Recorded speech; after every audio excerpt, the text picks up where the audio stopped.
militarista Minca. Nosotros como grupo, hace más o menos 2 años hemos empezado a abrir espacios de reflexión sobre temas que tienen que ver con lo colonial, la identidad, problemas que hoy día, digamos, son muy recurrentes a la hora de hablar de lo que está sucediendo en Bolivia.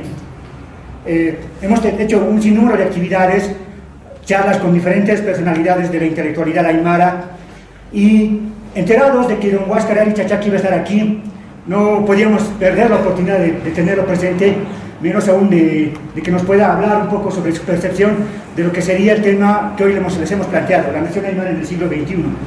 Don Huáscar Ari Chachaki tiene un postdoctorado, por ejemplo, en raza y racismo en América Latina en Georgetown, y bueno, es una de las personas que trabaja esta temática. Él se ha licenciado en esta universidad, en esta carrera, en sociología, y pues los dejo con la palabra de don Huáscar Ari Chachaki. Pero antes de ceder la palabra, solo una pequeña indicación de orden, ¿no? Vamos a tener aproximadamente 40 minutos de exposición de nuestro invitado, y una media hora posterior le vamos a dedicar al intercambio de ideas. Y si se extiende la cosa, pues tal vez vamos a hacer otras rondas de preguntas, pero ese es más o menos el orden que vamos a desarrollar: 40 minutos de exposición y media hora de preguntas. Pues muchas gracias, y doctor Huáscar, tiene usted la palabra. Gracias. Bueno, espero que puedan escucharme, especialmente los que están atrás, ¿no? No tengo una buena voz, y no tengo una voz alta, ¿no? Entonces, esto, ¿no? Bueno, decirles un poquito de quién soy yo, ¿no? Un poco. Sí, es cierto, yo estoy muy ligado a la carrera de sociología, ¿no? Fui estudiante aquí, fui dirigente, fui secretario ejecutivo de un centro que se llama Identidad. Ha habido sede, obviamente esto era en los años 90, ¿no? Y después volví a la carrera después de muchos años y pregunté qué habían hecho con la gorra del primer secretario ejecutivo que participó en Teoponte, ¿no? En 1967, y me dijeron que nunca habían visto esa gorra, ¿no? Entonces dije, depende que se perdieron algunos valores históricos que había en el centro de estudiantes, ¿no? Bueno, y claro, enseñé aquí, y yo diría que soy un poco un ciudadano, un ciudadano del mundo, ¿no? Porque la mayor parte del año, ¿no? Una cosa de así como 7 meses, 8 meses, yo vivo fuera de Bolivia, en un estado, en los Estados Unidos, que se llama el estado de Nebraska, ¿no? Y es una universidad del estado, ¿no?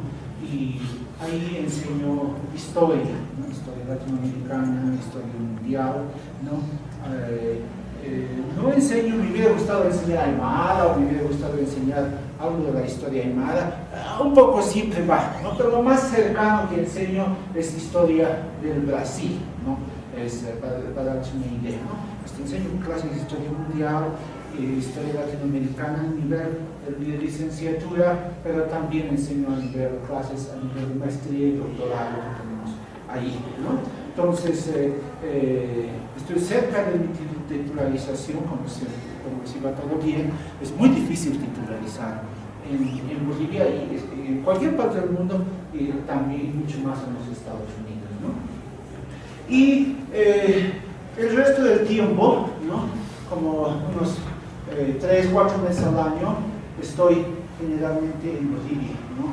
Y claro, escribiendo. Y yo pertenezco a una comunidad que se llama Marcailata, en las orillas del lago Titicaca, ¿no? En Carabuco. Entonces, ahí también en mi comunidad yo hago cargos, ¿no? Como se dice, taqui, ¿no? Entonces, este año soy secretario de deportes, ¿no? Y entonces, y así es un cargo mediano, así se va haciendo cargos. Y en mi ausencia, mis parientes, mis familiares me ayudan con el cargo, ¿no? Entonces, de esa manera funciona. Entonces, digo que soy un ciudadano global, hago un cargo en Bolivia este año, ¿no? Y a su vez mi trabajo está en el hemisferio norte, ¿no? Entonces, aquí los amigos me han invitado a que hable sobre el futuro de la nación aymara, ¿no? Entonces, en realidad, el año 1999 sacamos hicimos un encuentro con motivo del nuevo milenio, ¿no? En 1999, para recibir el nuevo milenio hicimos un encuentro para hablar sobre el futuro de la nación aymara, diferentes intelectuales aymaras, ¿no? Y entonces he estado viendo esa ponencia, que luego salió un libro, ¿no? Y estaba mirando esa ponencia, ¿no? Y los artículos, ¿no? Y evidentemente desde 1999 al 2003 muchas cosas han cambiado, ¿no? Una cosa muy importante en el caso boliviano, claro, es que hay un antes y un después la República de Bolivia y el Estado plurinacional de Bolivia. Entonces, eso marca un cambio, ¿no? Que tal vez en Bolivia no se percibe tan fuerte, pero especialmente afuera. Y viendo el contexto de del avance de las naciones indígenas en Latinoamérica, podemos ver que en Bolivia es algo diferente del resto de Latinoamérica. Ese es un factor, ¿no? Y lo otro es de que este tema del futuro de la nación aymara, ¿no? Es un tema algo complejo, ¿no?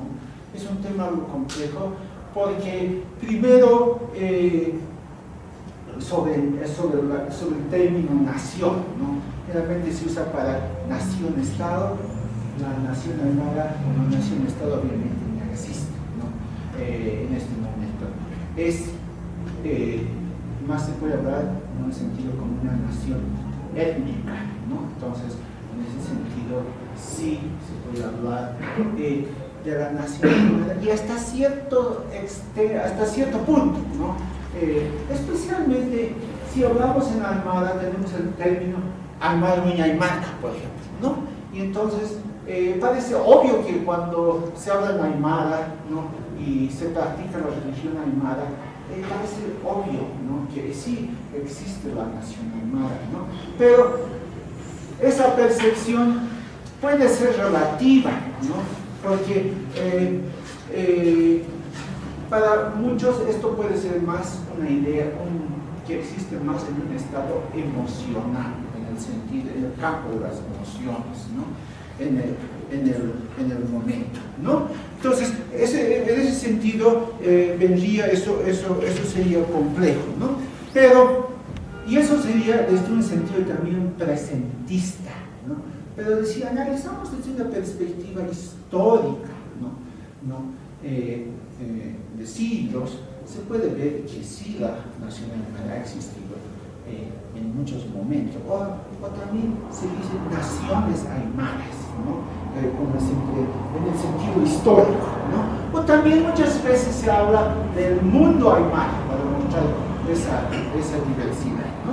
Y además, siempre esta temática aymara no solamente concierne a un aspecto en Bolivia, sino también es en el Perú se habla sobre nación aymara, o en Chile, y en los años en la década de 1990 había el Parlamento del Pueblo Aymara, que no parece que ya no funciona tanto ahora, que reunía componentes de Argentina, Bolivia, Perú y Chile. No sé, en pocas palabras, hay factores históricos, ¿no? Hay factores emocionales, ¿no? Hay factores de coyuntura, ¿no? Que nos permiten hablar qué va a ser cuál es el futuro, ¿no? De todos esos hechos y de toda esa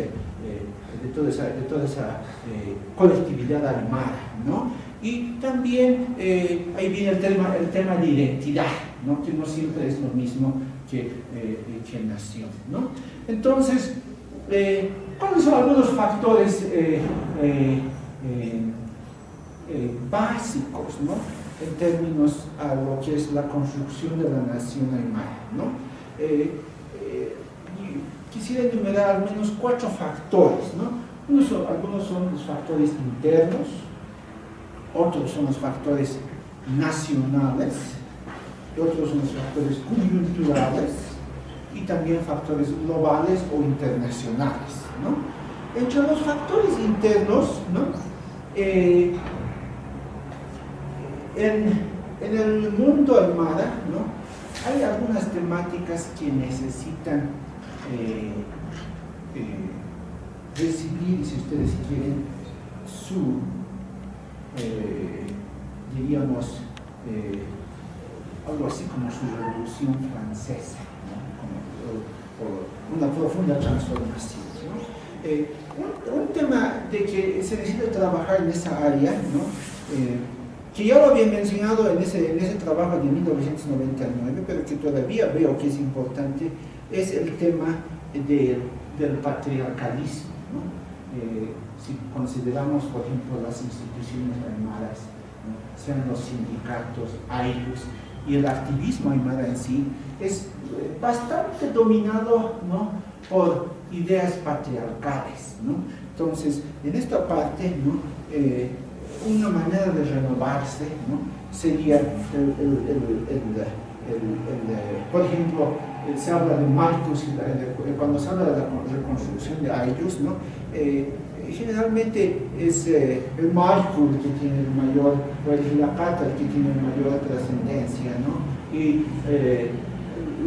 existe la batalla, claro, pero esto es una dimensión complementaria, ¿no? Entonces, ahí, por ejemplo, necesitaría una pequeña transformación, una renovación, ¿no? Mayor, si ustedes quieren, no hemos escuchado mucho acerca de feminismo aymara, por ejemplo, ¿no? Entonces ahí se necesitaría una renovación, un día que haya más mujeres, digamos en un 50% también sería muy interesante, ¿no? Entonces ahí es una temática que yo veo. Lo otro es en cuanto a las diversidades sexuales, ¿no? Es decir, ese tema tampoco se trabaja, ¿no? El tema de las diversidades sexuales, ¿no? Muchas veces he leído algunos artículos que dicen que las diversidades sexuales no existen en el mundo aymara o en el mundo indígena o andino, cuando si vemos los museos sexológicos en el Perú, por ejemplo, se va a ver cuán diversa era la sexualidad antes de los incas, ¿no? Los incas han estado enfatizando mucho la heterosexualidad, pero antes, ¿no? Se ve otra realidad más diversa, ¿no? Entonces, ese es un otro aspecto que yo creo que es importante, ¿no? Luego, un otro aspecto que necesitamos trabajar más es el aspecto de la religión, ¿no? De la religión aymara, ¿no? Se habla de religiosidad muchas veces, se habla más en un sentido ritual, ¿no? Algunas veces hasta se habla más como parte del folclore, pero habría la dimensión espiritual, ¿no? La dimensión filosófica, ¿no? Esa parte necesita ser mucho más trabajada, ¿no? Si ustedes quieren, reinventada, ¿no? Entonces, ese es un otro aspecto, ¿no? Después, un aspecto que también yo veo muy lento es la reconstrucción de los AILUS, ¿no? Especialmente en algunas regiones, digamos, del suyo Pacajes o la nación Pacajes, se ve que existe, ¿no?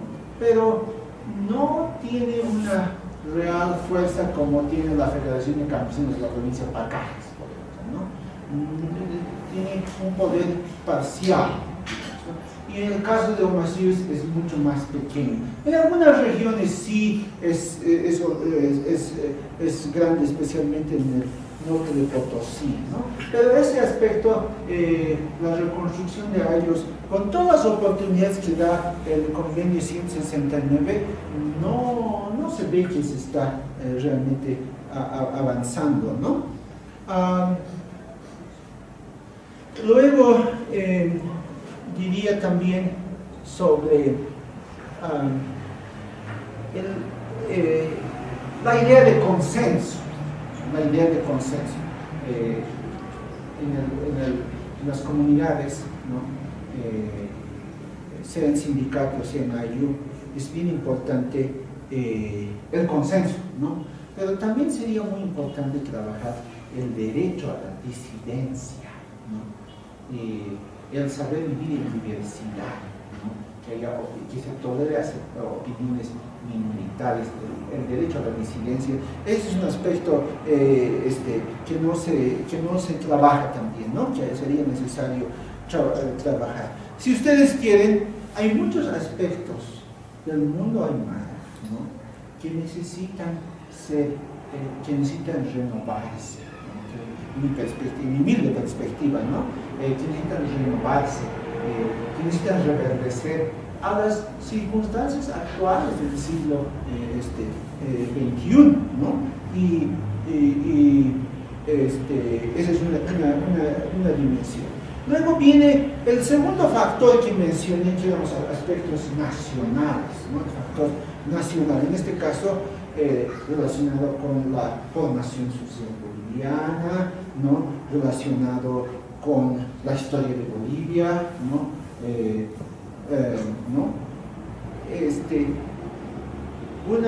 Un término nuevo que se utiliza mucho hoy en día es el término, por ejemplo, originario, ¿no? Originario, pero en el pasado, digamos, era campesino, y mucho más antes era indígena, mucho más antes era indio, ¿no? En ese sentido, una dicotomía entre lo rural y lo urbano, ¿no? Parece que no hay realmente una transformación. Por ejemplo, estaba viendo en la televisión ATV una propaganda contra el racismo y dice todos somos iguales o algo así, y menciona y dice originarios, citadinos, pequeños, altos, morenos, mujeres, etc. Entonces pone la idea de citadino opuesto a la idea originario como opuesto a lo rural, ¿no? Entonces, o a los citadinos, se está presentando la idea como rural. Entonces, la cosa no ha cambiado, ¿no? Es decir, lo original se está entendiendo como un término nuevo de campesino, por ejemplo, ¿no? Siendo que la mayoría de los aymaras y otras comunidades étnicas de Bolivia realmente vivimos en las ciudades, ¿no? Entonces, ese es un segundo elemento un segundo elemento profundo que yo creo que no ha cambiado, ¿no? Los términos han cambiado, pero lo de fondo, ¿no? Sigue lo mismo, ¿no? Entonces, ese es un aspecto que quería mencionar, ¿no? Después, en el aspecto nacional, justamente, este es el segundo factor que estoy mencionándoles, justamente Bolivia tiene pues con esa idea de Estado plurinacional, ¿no? Justamente puede convertirse en un campo muy, depende cómo se trabaje, ¿no? Y depende de muchos factores realmente, pero puede ser un buen campo para realmente reelaborar, reconstruir la idea de la nación aymara, ¿no? Entonces, ese es un aspecto que habría que considerar, ¿no? Como decía al principio, la nueva constitución política del Estado, ¿no? Por ejemplo, es un aspecto, la ley contra el racismo, ¿no? La ley marco de autonomías, todas esas pueden ser oportunidades muy interesantes, ¿no? Yo sé que hay muchas críticas sobre todo eso, ¿no? Pero también lo interesante sería ver si se está haciendo un uso creativo, ¿no? De todas las oportunidades que pueden brindar esas leyes, ¿no? Como se dice en Bolivia, si se les está sacando el jugo a esas nuevas leyes, ¿no? Que en muchos casos son únicas en el hemisferio, ¿no? Occidental, ¿no? Es decir, por muy pequeño que se vean los cambios en Bolivia, estando en Bolivia todo el tiempo, ¿no? Y si contrastamos con el resto del hemisferio, esos son cambios o oportunidades familiares excepcionales, ¿no?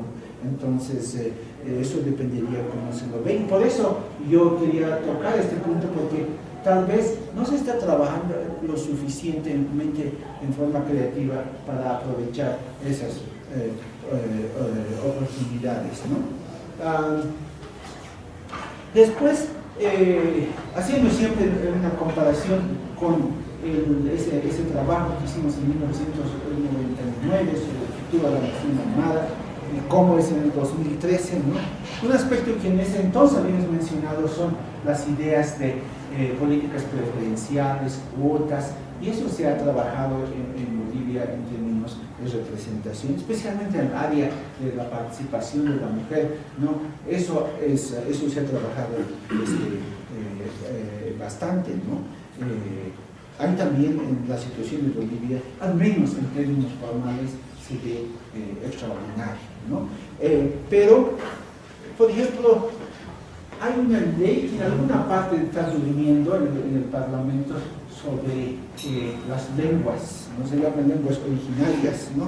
Entonces, eso sería interesante también trabajar, porque hay dos cuestiones esenciales, ¿no? Aunque ese término no siempre suena tan bonito, ¿no? Hay dos términos esenciales que hacen al futuro de la nación aymara, al futuro de la identidad aymara, y es el tema del aspecto de la religión aymara y el aspecto de la lengua, ¿no? Y esos aspectos, es decir, yo les cuento de mi comunidad en Marcailata, ¿no? Cuando yo llamo a mis parientes en Marcailata, todos están hablando castellano en la casa, en la comunidad, ¿no? En Carabobo. Y hace 15 años atrás, 10 años atrás, se hablaba alemán.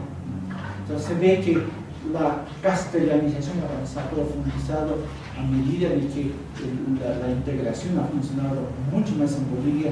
También el proceso de la aymara es grande, ¿no? Ahora que se lo usan en algunos áreas o aspectos de la vida, sí, eso es cierto, ¿no?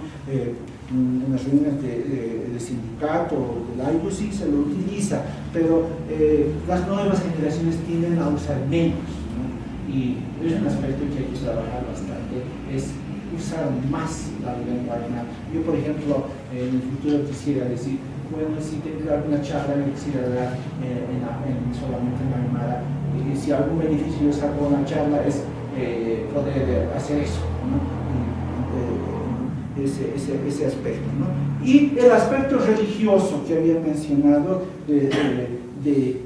también cómo las nuevas leyes, por ejemplo, que en Bolivia pueden dar políticas preferenciales, se puede trabajar eso de crear políticas preferenciales para las religiones nativas, para la religión aymara, y así se va avanzando, ¿no? Si no se avanza eso, esa idea de diversidad puede convertirse solamente en una cosa formal, ¿no? Una cosa casi como un adorno puede volverse, ¿no? Y eso no solo depende, ¿no? del Estado, ¿no? Yo sé que aquí en Bolivia es mucho, todo es el Estado, ¿no? Todo es el Estado, ¿no? Y las iniciativas individuales, ¿no? La micropolítica, ¿no? Esa área no se trabaja, ¿no? Con tantos miles de aymaras que viven en La Paz y en el Alto, ¿cuántas instituciones se puede construir, ¿no? ¿Cuánto se puede potenciar la nacionalidad de la nación aymara en la sociedad civil, ¿no? Que no depende del Estado, ¿no? Eso depende de las iniciativas individuales. Y ahí yo creo que, vuelvo a decirles lo que dije hace un momento, es decir, se necesita solamente un poco más de creatividad para aprovechar esas oportunidades que en otras partes del mundo no hay, ¿no? Es decir, y les digo esto no hay, por ejemplo, yo la mayor parte del año vivo, como les dije, en un estado que se llama Nebraska, y yo siempre digo, en este estado, me refiero al de Nebraska, se adora tanto la idea del capitalismo, ¿no? Del mercado, que el mercado es el libre, que imagínense, hay unas, en el estado de Nebraska, yo está al ladito de Dakota, en otro estado, y en Dakota hay una reserva indígena grande, ¿no? Y ahí funcionan las leyes de Dakota, ¿no? Pero cruza el río y es el estado de Nebraska, ¿no? Y ahí funcionan las estados del estado de Nebraska. Y ahí hay dos licorerías, ¿no? Que ninguna ley ha podido cerrarlas. Imagínense cerrar dos licorerías, ¿no? Porque por ir a esas licorerías que venden a la población indígena, les causan un alcoholismo extremo. Y entonces han trabajado, ha habido una movilización nacional para que se cierren. No pueden cerrar, porque la idea es, no podemos ir contra algo esencial, dicen ellos, que es el mercado tiene que ser libre. No podemos restringir. Entonces, ¿qué es eso? Si se cierran las licorerías por proteger a la población indígena, se vive contra la ley del mercado. Y eso es una cuestión básica que no se puede hacer, ¿no? Entonces, viendo esas cosas, y cuando tú estás en Bolivia, obviamente ves, y no solamente esa diferencia, sino en otros casos en Latinoamérica, ves que en Bolivia hay muchísimas oportunidades que necesitan ser trabajadas en forma creativa, ¿no? Es decir, la iniciativa individual, la sociedad civil necesita participar, y no esperar de que el Estado tiene que arreglar todo eso, ¿no? Entonces, eso también es un otro extremo que muchas veces puede ser dañino, ¿no? Entonces, estos son algunos aspectos nacionales que quería mencionar, ¿no? Después los aspectos coyunturales también, ¿no? Quería mencionar como un tercer factor, ¿no? Un aspecto es, por ejemplo, la democracia parlamentaria, ¿no? Funciona mejor para países que tienen diversidades grandes como Bolivia tiene. La India, por ejemplo, tiene una cosa así, ¿no? Porque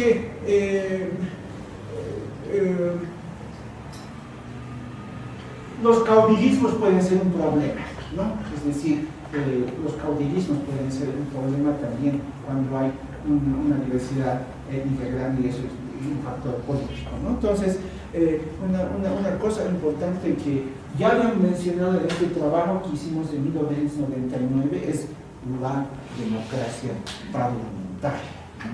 Funcionaría mejor para un Estado plurinacional como es Bolivia, para una democracia presidencialista, ¿no? Y el sistema presidencialista en contextos tan diversos como Bolivia pueden ser factores de agresividad del caudillismo, ¿no? Después el cuarto factor, ¿no?, que quería mencionar es sobre el Estado-Nación, ¿no? Claro, mi intención es no ser presentista, ¿no? Es decir, yo sé que especialmente por la formación sociológica que muchos de ustedes tienen, hay una tendencia al presentismo, pero un siglo, ¿no?, en la historia de la humanidad es muy corto, ¿no? Los siglos son más largos, y eso digo con mi formación de historiador, ¿no? Entonces, los estados nacionales en los que vivimos, ¿no?, que muchas veces los consideramos esencial, ¿no?, son una construcción histórica, ¿no?, del siglo XIX, ¿no? Es decir, ¿no?, y la nación es mucho más antiguo a esto, ¿no? Con el término que les he mencionado, esa idea de Aymara y Aymarca, ¿no? Entonces, estos estados-naciones no siempre, si nos quitamos esa idea presentista, no siempre son algo eterno, ¿no? Se pueden diluir, cambian, ¿no? Y hoy en día ¿no?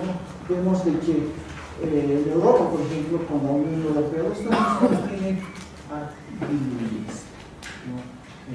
Tienden a diluirse, ¿no? Tienden a restringirse, ¿no? Ese es un aspecto, ¿no? Y en Latinoamérica tenemos, o en el caso de Latinoamérica, la idea de UNASUR, por ejemplo, que un día puede volverse realmente un estado continental, ¿no? Hay otros proyectos también similares, ¿no? Entonces, estos estados nacionales entonces también están en cambio, ¿no? También están en cambio, ¿no? Y eso es un aspecto también que el activismo el activismo me parece interesante que trabaje más, ¿no? Las oportunidades que estos procesos de integración pueden traer. Como les digo, en este momento esos tal vez no son tan significativos, pero en 1 o 2 generaciones eso va a ser dominante en la integración latinoamericana o sudamericana, ¿no? Entonces es otra ventana de oportunidad de la que no habría que descuidarse, ¿no? Entre los aspectos internacionales también yo quería mencionar esto de los ver qué está pasando que cuando hablamos de los temas hermanos, más que todo los encerramos en las temáticas del activismo indígena latinoamericano o de los derechos indígenas, ¿no? Mundiales, ¿no? Pero sería bien interesante también ver otras experiencias, ¿no? Que han pasado de lo indígena, diría, a un tipo de nacionalismo, ¿no? Entonces, ahí viene, por ejemplo, ver otras opciones, por ejemplo, la historia de los armenios, o cómo ha emergido Israel. Hoy día posiblemente tiene una situación no muy positiva en grupos progresistas, pero en su época, en la primera mitad del siglo XX, tenía muchos simpatizantes, ¿no? Entonces también la historia de Israel, cómo ha emergido Israel, cómo se ha reconstruido Israel, ¿no?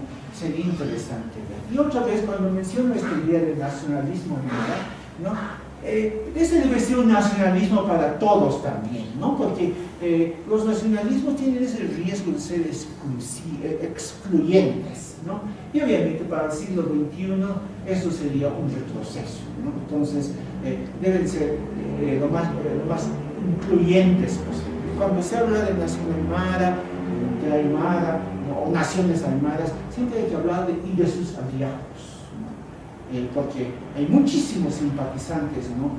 Y que son aliados y en una época de fomentar tanto la diversidad, es muy importante ser inclusivos en sustitución de ser excluyentes, ¿no? Entonces, esos eran los 4 factores que yo quería mencionar, recapitulando estos factores internos, ¿no? La importancia de despatriarcalizar el activismo y las instituciones aymaras, ¿no? Sería interesante ver en futuras generaciones un feminismo aymara. Después, la idea de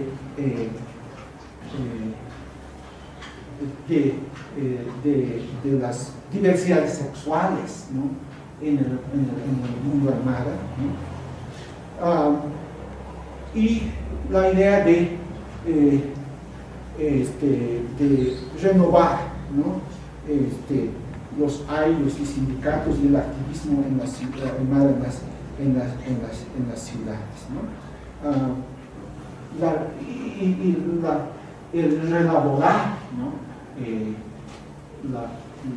aspecto filosófico, teológico, espiritual profundo de la religión aymara, ¿no?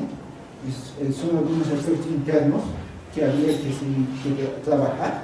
¿no? En los aspectos nacionales, ¿no?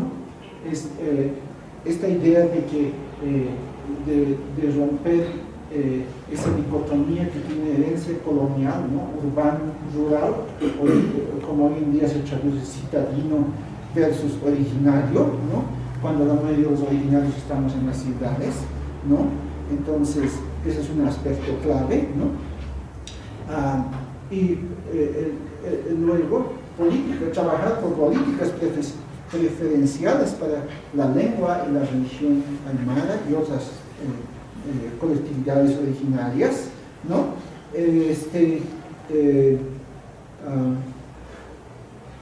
Y luego, en los aspectos coyunturales, se ha mencionado la cuestión de trabajar la democracia parlamentaria como manera de contrarrestar el caudillismo, ¿no? Y en los aspectos internacionales, ¿no? Los procesos de la construcción de la integración sudamericana, ¿no? Y escuchar, aprender de otras experiencias de grupos subalternos, solía decirse, en otras partes del mundo, ¿no? Y en la historia, ¿no? Y en realidad, ¿no? Una combinación de estos diferentes factores, ¿no? Podrían permitir un uso más creativo de las oportunidades que en Bolivia se han abierto para que estos cambios no sean simples transformaciones formales, sino que sean de contenido, de fondo, ¿no? Y sí, también mencionar de que esta idea de nación aymara es un paso más de lo que algunas veces, de lo que se trabaja bastante en Bolivia, esta idea de indianización, reindianización o desindianización, ¿no? Y elaborar, construir en el siglo XXI, ¿no? Los fundamentos de un nacionalismo aymara sano, no excluyente, ¿no?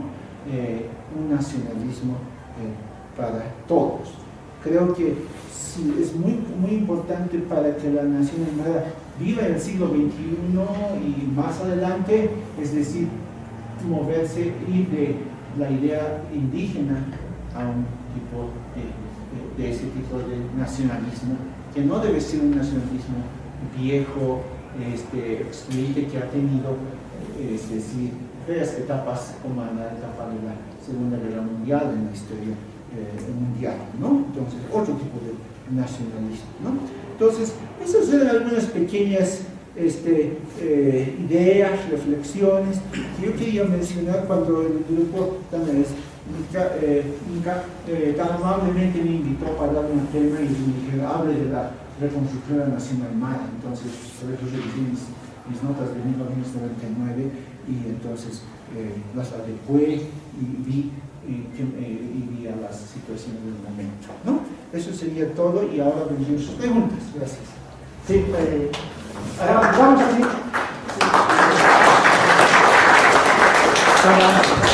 Para que sea algo clara de las respuestas, hagamos de 3 preguntas, las que responde y podemos hacer las 3 preguntas para que no se vea una pregunta.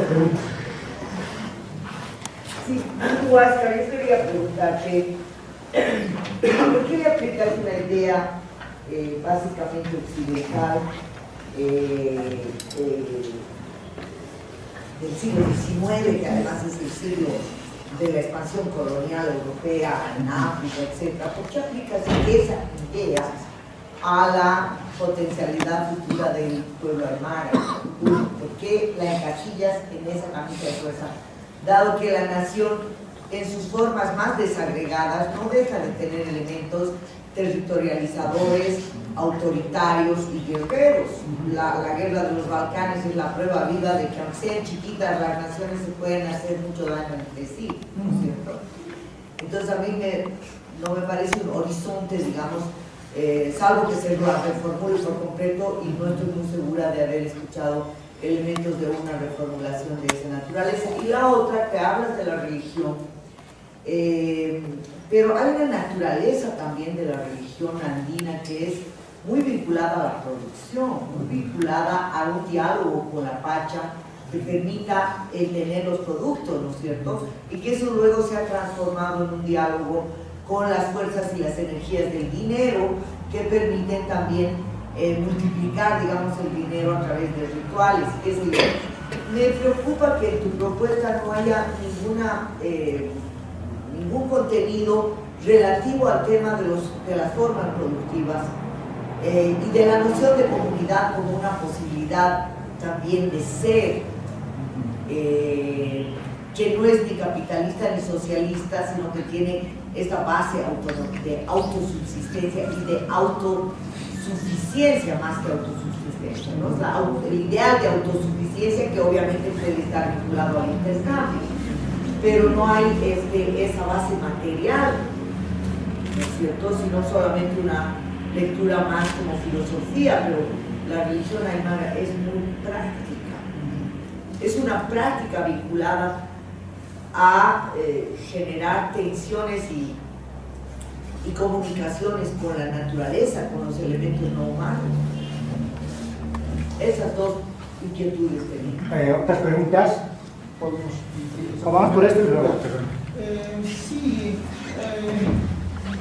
sobre la idea de nación, ¿no? Sobre la idea de nación, sí es, bueno, sobre esta área podría decir de que sí puede haber algunas controversias sobre la idea de nación, ¿no?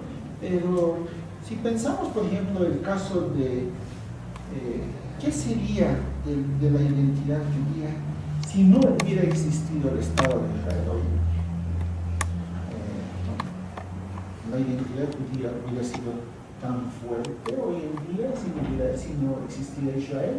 Israel es una referencia muy importante para la existencia de la identidad judía, ¿no? Obviamente, ¿no? Es decir, el Estado tiene sus cosas muy negativas, ¿no? Estaría de acuerdo en esto, pero también es un factor aglutinador, ¿no? O si ustedes ven porque los armenios o las otras naciones turcas han luchado por construir su Estado, ¿no? Es porque el Estado es un factor aglutinador, ¿no? Y eso es lo que muchas veces ocasiona esa dispersión en el mundo aymara, ¿no? Ahora, la idea del nación-estado, claro, es una cuestión que no solamente surge en realidad en el siglo ya XVIII, ¿no? Entonces se extiende en el mundo, ¿no? Pero antes no quiere decir que no existían naciones, ¿no? En prueba clara es que se habla de las naciones aymaras, ¿no? Del siglo XV, ¿no? Entonces esta idea de nación, ¿no? Siempre se la puede reformular, ¿no? A las cuestiones del presente o del futuro, ¿no? Y el aspecto de la para terminar ese aspecto de la nación, yo diría que hay que usarlo hasta que no encontremos un mejor referente aglutinador, ¿no? Sobre el aspecto de la religión, ¿no? En realidad todas las religiones son esencialmente prácticas, ¿no? Pero si vemos las experiencias de otras partes del mundo, como digamos la religión, el factor que tiene la religión, los básicos, por ejemplo, o la religión hebrea en los judíos, o el Islam en la formación del Estado palestino, ¿no? Entonces, se puede ver de que sí, toda la religión tiene una dimensión muy práctica, ¿no? Y estas han sido creadas y recreadas en la historia, ¿no? Y lo importante es volverlas a crear, a recrearlas en el siglo XXI y en el contexto urbano, ¿no? porque es decir, la mayoría de los aymaras están pues hoy en día en la ciudad. Tú vas a las comunidades, les cuento la experiencia de mi comunidad Margilata, es decir, hay que contratar jugadores desde La Paz, los Yungas, para que vayan a jugar, porque no hay jóvenes. Todos los que hay en la comunidad son viejitos, ¿no? Y la gente pasa cargos, etc. Ese día todos vienen de La Paz, al auto, ¿no? Entonces hay esa otra, hay una nueva realidad en Bolivia, ¿no? Que está dominada por la castellanización, la urbanización, la cristianización, ¿no? Y eso es una cuestión real. Y Guaymara se lo ve como rural, en desuso, ¿no? Algo que va a desaparecer. Obviamente hay grupos progresistas que están en otra dirección, pero lo que es la mayoría lo ve así, ¿no? Entonces, este aspecto, entonces, yo diría que necesita ser reelaborado, ¿no? ¿Otra preguntas? Digamos, respecto a la urbanización de lo aymara, yo digamos más bien lo veo totalmente lo contrario, ¿no? Ahora todo el mundo habla aymara en la calle, la gente entre ellos habla aymara, digamos, los jóvenes que viven en comunidades, por ejemplo, los yungas, así, se quedan ahí a producir, digamos, a producir coca, pero algunos hacen otra cosa con ella, digamos, pero sí reproducen esas cosas, ellos también reproducen la religión, digamos, yo no he visto muchos cocaleros cristianos, por ejemplo, ¿no? Y sobre todo ahora en la ciudad el aymara ha pegado muy fuerte, o sea, tanto que yo también estudio aymara, digamos, ¿no? Todos sabemos algo, todos entendemos palabras, a nuestros hijos les decimos guaguas, digamos, o sea, me parece que de hecho se ha reforzado mucho la identidad del idioma e incluso la religión. ¿Cuánta gente hace mesas, cosas por el estilo en su departamento prácticamente, ¿no? O sea, no sé, a mí me parece más bien que se ha reforzado, que ha aumentado y que digamos, ha sido un aumento positivo, digamos, ¿no? Ya no es aymara que, digamos, me parece que así. Y a mí me alegra mucho escuchar este punto de vista, ¿no? Positivo, evidentemente, ¿no? Es decir, desde el 2006 hay una mayor énfasis, ¿no? A la diversidad es mucho más apreciada, mucho más tolerada, ¿no? Eso es verdad, ¿no? Pero por ejemplo, los matrimonios que ha habido, ¿no? En Bolivia, matrimonios, hay mucha gente que incluso hace una ceremonia católica y también quiere hacer una ceremonia andina o aymara, ¿no? Eso es cierto, pero todavía existe la necesidad de hacer los dos, ¿no? Y la religión, lo que se va a hacer por la vía aymara o andina es todavía complementario, todavía no es el más importante, todavía no es el único, ¿no? Entonces, todavía no es dominante, todavía no es hegemónico, ¿no? Entonces, en ese sentido, ¿no? Que se ha hecho un tremendo progreso, sí, y que con eso se puede construir mucho más, sí, ¿no? Entonces, ¿a cuántas personas podemos preguntarlo y decir, pero ¿cuál es tu religión? ¿No? ¿Y cuántos van a responder religiones al mar? ¿No? Alguna gente va a decir, muy pocos van a decir exclusivamente al mar, ¿no? Entonces, a ese sentido, ¿no? Bueno, yo quiero aprovechar la oportunidad de don Oscar. Dos preguntas. Pero primero un comentario con lo que usted decía. Yo recuerdo, yo era parte de un grupo de baile, bueno, había compositores populares, un baile eterno. Y yo recuerdo que cuando tomábamos estos rompidos vasos de vidrio, decían los muchachos, no, la pacha quiere sangre o le damos trago y tenías que charear. Pero después alguien decía, soy aymara, o sea, siempre era una práctica inconsciente, salía en un momento. Eso es bien curioso, eso yo lo he vivido. Pero las dos preguntas, la primera, ¿cuál es su interpretación sobre un tema que está sucediendo? Hay una tendencia más o menos a decir lo que se ha sido, o sea, como los otros dicen lo que somos, nosotros. Lo pongo así. Hoy, por ejemplo, el Estado plurinacional dice que los indígenas siempre han luchado por preservar su cultura, sus valores, pero en ese sentido idealizado. Casi hay una especie de hipismo intelectual que quiere justificar el valor de su palabra sobre nosotros. Pongo el ejemplo, antes del 52 luchar por el tema de la educación y demás, que ahora no luchamos por ese tipo de educación. Para mí hay un conflicto de cómo se está interpretando nuestras luchas.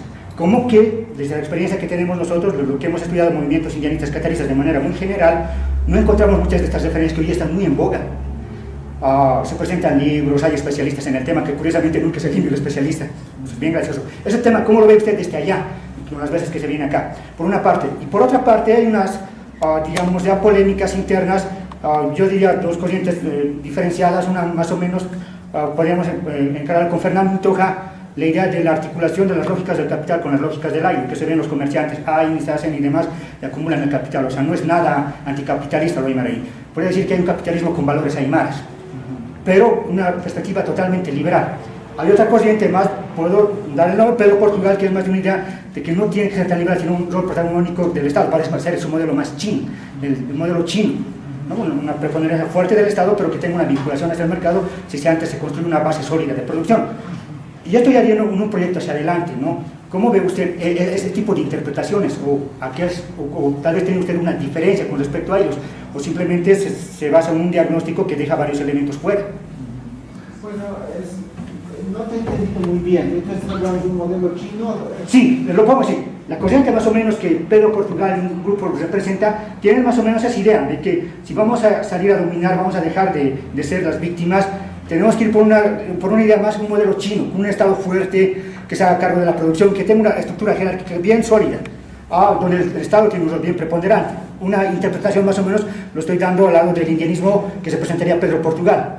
Pero por otro lado, digamos, el planteamiento del poder de Fernando Toja, donde más es el énfasis fuerte de Fernando Toja es precisamente al lado liberal. Si queremos que nuestra gente se potencie económicamente, tenemos que liberalizar. O sea, los contrabandistas tienen que seguir acumulando. O sea, hay dos lecturas con respecto al mismo sujeto. Ya. Bueno, es interesante esos dos puntos de vista, ¿no? Lo único que yo podría decir sobre ese tema es de que no creo que haya una receta mágica, ¿no? Este es el modelo que debemos seguir. Seguramente lo que se hará es construir un propio modelo, es decir, en la forma que venga de la formación social boliviana. Ese es un aspecto. Pero el otro aspecto que también hay que ver es de que, aunque China tenga ese factor preponderante del Estado, China es un país que está trabajando intensamente por ser un país capitalista, ¿no? Claro, están haciendo su propio modelo capitalista, pero es un país capitalista, ¿no? Entonces quiero decir de que cualquiera que sea la receta o el resultado que se vea conveniente para Bolivia, ¿no? Tiene que adecuarse a las circunstancias mundiales, ¿no? Y entonces, ¿qué funciona hoy en el mundo, ¿no? Es decir, es importante ese aspecto, ¿no? Y la primera, que esa interpretación como de lo que ha sucedido antes, que hoy está muy en boga. Sí. ¿Cómo lo ve usted? Le ponía el ejemplo. Pedro Portugal hizo un artículo, nunca antes ni indianistas ni cataristas hablaban de Suma Camaña y ahora presentan el caso de los indígenas. Y los que han interpretado la historia del pasado, porque el pasado nunca ha sobrevivido por sí mismo, sino que los que han hecho la interpretación, por ejemplo, ha sido en la revolución indafrausto-reinaria de los 500 años. Hay una interpretación del pasado. Hoy hay otra interpretación, más o menos, que la que tiene preponderancia más, y donde se pinta un pasado idílico y donde curiosamente ni indianistas ni cataristas figuran, o si figuran simplemente con ese nombre.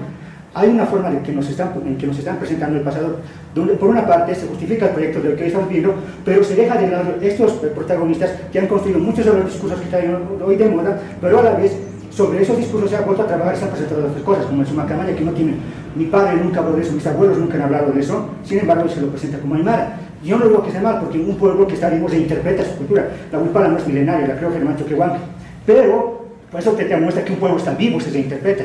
Pero yo te quiero mostrar aquí cómo hay otros que reinterpretan lo que somos nosotros. Eso es lo que me preocupa ahora. tampoco estoy... primero sobre el punto previo, ¿no? El punto previo, lo que quería decir es de que los factores, que hay que ver también los factores globales, ¿no? No solamente en qué cosa funciona para Bolivia, sino también hay que ver los factores globales. Y respecto al segundo punto, no tengo claro, aquí hay una pregunta ahí. Esta es una pregunta un poco para los dos. ¿Ustedes considerarían que el modelo económico tiene que ver con una nación? Porque, o sea, según mi entendido de una nación es un conjunto de personas que tienen un antecedente histórico y cultural y que también tienen un futuro cultural. Pero, o sea, no sabía que tenía algo que ver con el modelo de economía, porque es algo que va variando con el tiempo. O sea, usted diría que tiene algo que ver, una nación en general, no solamente la nación aymara, sino cualquier nación, tiene que ver algo con el modelo económico. No están ligadas intrínsecamente, ¿no? No están ligadas intrínsecamente, ¿no? Es decir, no habría que esencializar esa relación, ¿no? Obviamente no se las puede desarticular completamente, ¿no? Pero no necesariamente están ligadas. No sé qué tienes que agregar a eso. Bueno, lo que yo diría es lo que dijimos en el grupo. Tal vez nosotros no vamos a pensar como Fausto Reinaga pensaba en los 70 cuando plantea la revolución india, ni como los cataristas que van a empezar a hacer sus alianzas para posicionarse en el tema de un espacio político, ¿no? Lo que a nosotros nos preocupa en este momento es ver cómo nuestra gente avanza sin quejarse. Llega al oriente, a la Amazonía, al Chaco, y decimos, nosotros estamos quejándonos, eso pasaba en nuestro grupo, de que 500 años nos han sometido, de que nos discriminan, sin embargo no vemos la propia capacidad de nuestra gente de expandirse y de proyectarse, aunque no tengan ideas claras. No les podemos pedir que tengan ideas claras, porque para mí es un grupo de élite intelectual que tiene que producir ideas, y es precisamente lo que no hay en los aymaras. Entonces estamos tratando de ver a nuestra gente hoy, con todo y sus miserias. El Gran Poder es un ejemplo de eso, ¿no? Pero sin embargo vemos que hay una gente, que un pueblo que está vivo, se impone, y nos decía la compañera que me relato, la gente dice guagua sin ningún problema. O sea, el castellano que hablamos no es para nada un castellano normal, es como un chicano aymara, tiene saturado muchas cosas aymaras. Entonces hay un pueblo que está vivo. Lo que me llama la atención es que no lo pensamos en esa vinculación que tiene con otras actividades, la economía. Yo no concebiría que hoy día se fuera la morenada de una danza tan poderosa si los aymaras no estuvieran trayendo mercaderías de China, potenciando su economía. Así que sería. ¿Preguntas? Sí, buenas noches. Yo me quedo más o menos con la última parte que hablaste, ¿no? Que es lo de volver a una nación aymara más inclusiva, ¿no? Yo me preguntaba, ¿cuáles son los elementos excluyentes de la nación aymara para que se pueda volver una nación más inclusiva? Ya, entonces es una pregunta. Bueno, en realidad, es decir, cuando hablamos de nación o nacionalismo, ¿no? Son temas que muchas veces incluye, digamos, un grupo específico excluye a los demás, ¿no? Entonces, se habla de aymara y se excluye a los demás, ¿no? Y es bien importante no excluir a los demás, ¿no? Sean quechos, sean o como mestizos, o como gusten llamarse, ¿no? Entonces, en ese sentido iba mi apreciación, ¿no? Entonces, es muy importante que los demás no se sientan excluidos, ¿no? Que se sientan, que tengan una participación en eso, ¿no? Entonces, y ese es un tema importante, porque muchas veces dicen, dicen, estamos hablando de los aymaras, nos están excluyendo, ¿no? Porque al resto de los bolivianos, ¿no?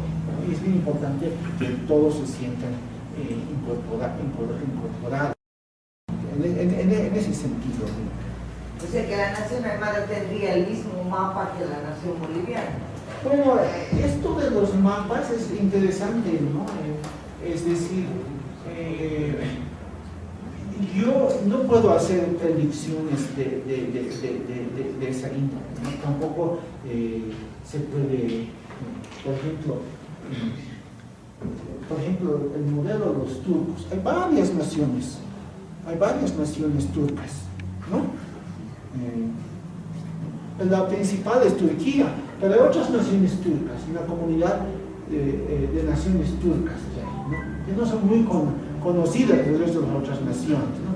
Son naciones-estado, pero hay muchas otras comunidades que no tienen nación-estado necesariamente, ¿no? Y son parte de lo que es la comunidad internacional turca, por ejemplo, ¿no?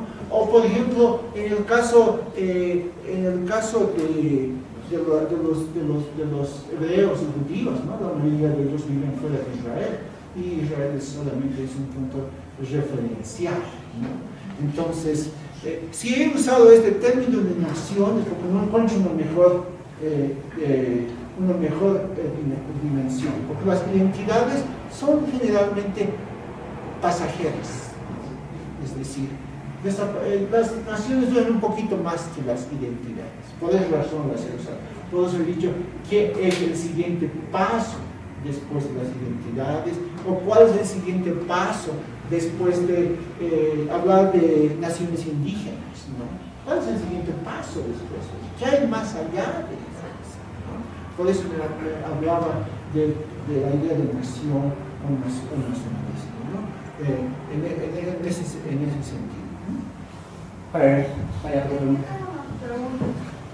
Considerando, digamos, una Aymara moderna, una Aymara que está ingresando al mundo del sistema globalizado, yo creo que existe una reconceptualización de qué es lo Aymara, qué se considera como Aymara, ritos, formas de actuar, hasta el mismo idioma, diferentes cosas que van cambiando al ingresar a un sistema urbanizado, digamos, más un poco rural, ¿no? Sí, correcto, ¿no? Todas estas pequeñas ideas que he compartido, preocupaciones que he compartido con ustedes, es en el sentido, ¿no?, de que generalmente en la formación social boliviana o en las naciones latinoamericanas, cuando se habla de lo indígena, se habla de lo rural, se habla de lo que son nativos, ¿no? Se habla de los oprimidos, ¿no? Se usa, en otros países se habla de las minorías, ¿no? Entonces, se habla de los grupos, se refiere a los grupos que necesitan un apoyo especial, una atención especial del Estado, ¿no? Generalmente esa es la relación que se utiliza, ¿no? Pero ¿qué hay más allá, ¿no? En un mundo justamente globalizado, ¿no? Y la nación aymara, los aymaras son los que tal vez como igualmente de los mapuches, los mayas, quienes sufren una globalización, una transnacionalización, los efectos de la globalización bastante. Además, les vuelvo a mencionar, en las comunidades no hay más que permanentemente, posiblemente no hay más allá del 10% de la población boliviana, por ejemplo, ¿no? Permanentemente, ¿no? La gente que se mueve va y viene, con eso más puede subir entre el 30 y 40%, ¿no? Entonces, es bien importante a ese aspecto que justamente hablar de lo moderno o lo postmoderno del siglo XXI, de lo globalizado, y eso funciona de muchas maneras, ¿no? Primero había que decir que hay 1000 maneras de ser aymara, no solamente una manera, ¿no? Y habrá muchos aymaras que no estén de acuerdo tampoco con la idea de la nación aymara, como hay muchos judíos que no aceptan la existencia del Estado de Israel, por ejemplo, ¿no? Y para muchos será una necesidad. Todos esos debates son útiles, son necesarios, ¿no?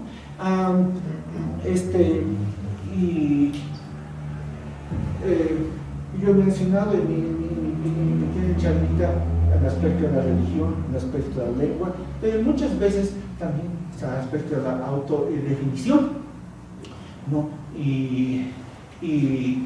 O otros factores incluso mucho más de uso emocional, ¿no? Entonces, sí, ese es el enfoque, ¿no? Que el aymara en el contexto global, en el mundo de hoy, en el siglo XXI, en las ciudades, donde no tienen ya ese contacto con la sociedad histórica o agraria que fue la sociedad aymara. que necesitan reinventarse para guardar, para conservar su identidad, y esta idea de nación puede ser útil, ¿no? Pablo. Sí, buenas noches. Bueno, en realidad tiene que ver con el funcionamiento fundamental de saber si podemos mencionar o hablar todavía de nación aymara. Tiene el criterio, uno primero, de que a final de cuentas con este discurso de alteridad y todo eso, está viniendo sobre todo, digamos, de Europa, de la mía culpa, como se dice, y sobre todo también de la modernidad, y también de visión del socialismo del siglo XXI.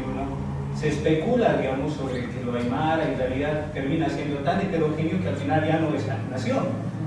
Entonces, en ese sentido, nación y lo aymara tendría que ver más bien con un principio básico que creo todavía se mantiene, tal vez se modifique, pero es precisamente el que tiene que ver con soberanía, ¿no? Y en ese sentido, por ejemplo, si revisamos contemporáneamente los aymaras, aunque lo que exista de aymaras, como nosotros, aymaras contemporáneos, no tenemos ese principio. Entonces, ¿cómo se puede hablar precisamente de nación aymara? ¿Qué posibilidades hay? Yendo a su misma, precisamente, perspectiva o proyección. ¿Qué habría más allá de la nación aymara, dejándolo aymara, ¿no? Y si es posible eso. Ahora, si hacemos eso, ¿cómo es posible justificar la nación aymara o estar en el mismo proyecto de lo que podría ser los aymaras, más que nación? Primero una cosita eso de la soberanía. Muchas veces, claro, yo les cuento una cosa de que, por ejemplo, en los Estados Unidos hay muchas naciones indígenas ahí que tienen su soberanía, ¿no? Que no se puede entrar a ese edificio porque ese edificio es como una embajada, ¿no? Porque ahí funcionan otras leyes, las leyes indígenas, no se puede entrar, ni la policía puede entrar, dice, ¿no? Y hay eso, ¿no? Pero también muchas veces toda esa soberanía que tienen estas naciones indígenas, ¿no? Originarias, no les es suficiente, no les sirve casi de nada toda su soberanía para, es decir, cómo frenar que toda su población está interesada en incorporarse al mundo globalizado. Y finalmente la nación indígena quedó reducido a una reunión anual que van a tener en ese edificio. Y pueden tener territorios inmensos que tampoco les sirven para nada para vencer lo que sirve el impacto de la globalización, ¿no? Entonces también hay esa situación. O naciones originarias que están ancladas, ¿no? Poca gente, algunos ancianitos que están con algunas ideas no quieren actualizarse ni nada porque dicen que eso es esencia de su pasado, ¿no? Y las nuevas generaciones están en otra cosa, ¿no? Entonces, eso de la soberanía muchas veces no es tan definitivo, ¿no? Entonces, no es tan definitivo. Sería útil, obviamente, ¿no? Pero también hay otras maneras en que se puede vivir, ¿no? Yo quiero relativizar esta idea de la soberanía, del mapa. En un mundo también como hoy, muchas veces, mucha gente tiene doble, triple identidad, ¿no? Eso no siempre es en un sentido, es decir, que solo lo aymara o lo aymara, no.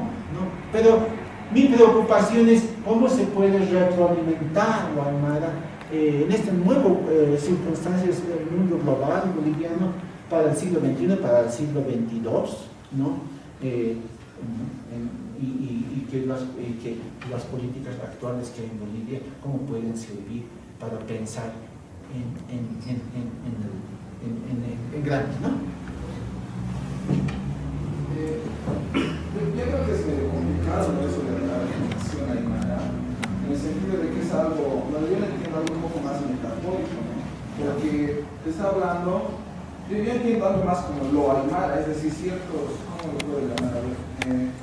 Cierto, también tal vez teorizando un poco, tal vez ese hábitus aymara que habría. En el sentido me refiero a que lo aymara transgrede muchas fronteras incluso transfiere lo que a veces suponemos, lo que se supone que la Aymara está entrando en el mundo moderno y se está convirtiendo, si en realidad la Aymara ya se ha transformado hace tiempo con eso, no es que él esté entrando, él ya se transforma con eso. Por ejemplo, la desfuncionalización de las fiestas en otros países, por ejemplo en Chile, por ejemplo en Perú, por ejemplo en Argentina, ahora en Brasil, yo creo que transgreden las fronteras nacionales, ¿no? Y se está desfuncionalizando ese hábito espiritual, yo lo podría llamar ese hábito aymara, ¿no? Incluso ellos crean esta suerte de influenciar, como ya algo le dice guau a su hijo aquí, callamos como todos, ahí estoy aquí, dicen. Y luego igual ellos admiten ciertas tradiciones bolivianas y allá los funcionalizan a lo boliviano, entonces que son pero ciertas tradiciones aymaras, conocer las fiestas, el bailar, los festos y esas cosas, pero ya es algo boliviano, es decir, que es algo más de ambos lados, ¿no? que viene tanto de lo aymara a lo nacional, de lo nacional a lo aymara. Yo creo que es un poco más complejo. Y nación, como usted mismo ha dicho, ¿no? Tal vez no es el concepto más, es la palabra más, la mejor que encontré, algo así, pero yo creo que está un poco, hay que cambiar el sentido, porque invita a pensar otras cosas, ¿no? Pero en realidad yo creo que la aymara trasciende más de esa palabra, incluso conceptualizando. Sí, es interesante. Primero es bien importante que haya esa diversidad de puntos de vista, ¿no? Y que exista esa preocupación, ¿no? en discusiones que se hable sobre identidad, nación, hábitos. Mira, hay muchas maneras de expresar esa dimensionalidad. En el futuro quizás podemos hacer, si hay varias personas que hablan en una discusión en aymara, ¿no? Y para algunos, como para mí, esa idea de nación es inspiradora, ¿no? Es útil, es creativa, ¿no? Y algunos pueden compartir y otros no tan bien, ¿no? Pero todas estas discusiones, para mí lo importante es de que las oportunidades que en Bolivia hay, ¿no? Con estas, al menos desde otras partes del mundo, se ve como oportunidades enormes, ¿no? Por ejemplo, esa ley del marco de autonomías, en Chile hubieran querido tener, o en Perú hubieran querido tener una ley así, ¿no? Es decir, o en Guatemala hubieran querido tener una ley así, ¿no? Su formación social no les permite, ¿no? Entonces están condenados a vivir como minorías, ¿no? Y van a vivir así como minorías, ¿no? En Bolivia se creo que se puede aspirar a cosas mayores, ¿no? No solamente pensar en cosas pequeñas, ¿no? Tal vez se puede pensar en cosas grandes, ¿no? Y entonces, como siempre se dice que Bolivia es un laboratorio como un conejillo de indias donde se inventa cosas nuevas, tal vez se puede inventar algo grande en vez de algo chiquito, ¿no? Porque en Bolivia ya ha tenido la cuestión de la revolución del 52, del impacto del populismo, y muchas veces, vistos desde hoy, se ven como transformaciones pequeñas, ¿no? Es decir, a finales del 99 mucha gente decía, el siglo pasado decía, pero esos son problemas, ya los ha resuelto la reforma agraria, ¿no? Entonces, lo importante es que con estas nuevas leyes y oportunidades se pueda pensar en grande. Esa es una de las metas de cuando tú me has propuesto hablar de este tema. No sé si hay algo más para hablar. Bueno, yo les agradezco en nombre del grupo, le agradezco al doctor Huáscar Ari, pero antes de concluir, solo quiero anunciarles que como grupo vamos a seguir en esta dinámica de charlas. Uno de los conceptos en los años 80 para la posición de los catalanistas, el tema de la teoría de los ejes, ¿no? De eje colonial y de eje nacional. Vamos a discutir sobre el tema con uno de los protagonistas de esta conceptualización, con Moisés Gutiérrez. La fecha no está confirmada, pero por Facebook vamos a estar mandando para discutir sobre el tema del colonialismo interno con Moisés Gutiérrez, invitar también a las personas que en esos años han luchado y estado en esto. Muchas gracias, doctor Huáscar, muchas gracias a todos ustedes y los esperamos para otra oportunidad.